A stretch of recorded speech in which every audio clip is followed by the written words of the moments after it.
Hello guys, it's मिल्ना अनि आज हामी चाहिँ प्युठान घुम्न जाँदैछौँ। मेरो बुढा म अनि मेरो 2जना दाइ भएर चाहिँ हामी आज प्युठान घुम्न जाँदैछौँ।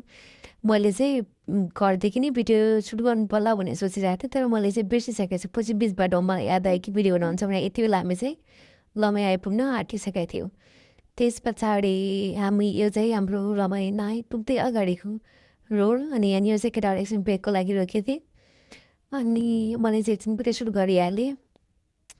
यहाँबाट चाहिँ हामी कन्टिन्यू जाने भन्ने कुरा थियो। यसलाई हाई गर्नु चाहिँ हाई गर्छ अनि उहाँको चाहिँ पुरा चस्माहरू हिँड्ने बिर्सेछु, आँखाभरि धुलो भयो भनेर कस्तो बनाउनु भएको थियो। अनि त्यसपछि हामी लाग्यो आफ्नो गन्तव्यतिर। हामी अब लमाई आइपुग्न लाग्यो। अब यहाँदेखि हामीले यो अर्जुन क्लब क्रस गर्छौँ। अर्जुन क्लब क्रस गरिसके पछाडि हामी आइपुग्छौँ अब लमाई बजार। म त धेरै टाइम पछाडि आएँ त लमाई। पहिले मतलब धेरै टाइम भइसकेको थियो मेरो यता आइनपुगेको। अनि अहिले चाहिँ यता लमाई बजार मेला लागिरहेको छ। चल पर्थ्यो, कलाकारहरू आएको थिए, गानासँग बजिरहेको थियो, हल्का रस नै थियो यो बजारहरू। अनि अब हाम्रो स्वागत छ भएको। अनि त्यस पछाडि हामी फेरि अगाडितिर लाग्यौँ आफ्नो गन्तव्यतिर। यो चाहिँ सिसन्ने भन्ने ठाउँ हो।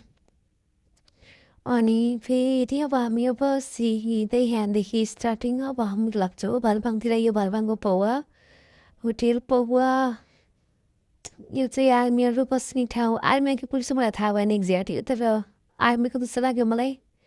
मेबी आर्मीको हुनसक्छ।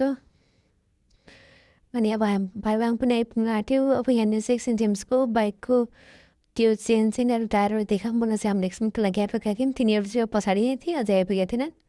अनि अब हामी पुग्यौँ यहाँ भालुबाङ बजार। कति ठुलो कति राम्रो देखिएछ भ्यूहरू।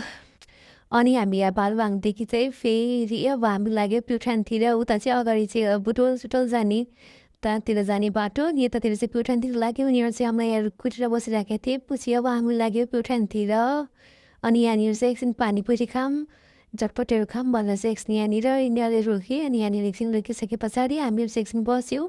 अनि बसेर अनि चाहिँ पहिला स्टार्टिङमा चाहिँ पानीपुरी टेस्ट गरौँ भनेको। पानीपुरी चाहिँ खासै वाउ थिएन, तर चटपटी चाहिँ मलाई आएको चाहिँ राम्रो लाग्यो। पानीपुरी चाहिँ खासै मलाई मन परेन। अनि चटपटी खायो। अनि खाइसके पछाडि अनि कति पनि ढिला नगरेर चाहिँ अब निस्किहाल्यो यहाँदेखि, किनकि बेलुका भइसकेको थियो, चिसो पनि हुन्छ अनि रातिमा गाह्रो पनि हुन्छ भनेर। यहाँदेखि चाहिँ खासै टाढा त होइन, तर अब पाहाडको बाटो, त्यही पनि अब टाइममै हिँडौँ भनेर चाहिँ हामीहरू हिँड्यो। यिनीहरूलाई चाहिँ मैले अब एकैचोटि यहाँ रोकेपछि रोक्न पाउँदैन है, उता नै रोक्नुपर्छ